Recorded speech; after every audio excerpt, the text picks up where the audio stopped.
तुम्हाला म्हणतात ration card घर बसल्या काढा, परंतु रेशन कार्डची कोणकोणती कामं तुम्ही घर बसल्या करू शकतात. ओके, तर बघा, तुम्ही ई रेशन कार्ड अशा प्रकारचं घर बसल्या मोबाईलवरून डाउनलोड करू शकता.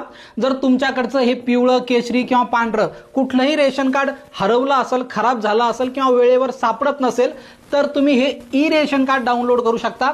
आता हे कसं डाउनलोड करायचं आहे, त्यासाठी RCMSच्या पोर्टलवर या ठिकाणी साइन इन आणि रजिस्टर या पर्यायावर क्लिक केल्यानंतर पब्लिक लॉग इन या पर्यायावर तुम्हाला क्लिक करायचं आहे. आणि इथं तुम्हाला सुरुवातीलाच जर तुम्ही आले असाल तर अगोदर रजिस्ट्रेशन करावं लागेल. रजिस्ट्रेशन करताना तुम्हाला तुमच्या रेशन कार्डचा जो 12 अंकी नंबर असतो ऑनलाईनचा, तो नंबर तुम्हाला या ठिकाणी टाकून रजिस्ट्रेशन करावं लागेल. रजिस्ट्रेशन झाल्यानंतर पुन्हा वापस येऊन पब्लिक लॉग इन मध्ये क्लिक केल्यानंतर रजिस्टर्ड युजर या पर्यायावर क्लिक करायचं. या ठिकाणी तुमचा आधार नंबर टाकायचा, OTP येईल, OTP टाकून सबमिट केल्यानंतर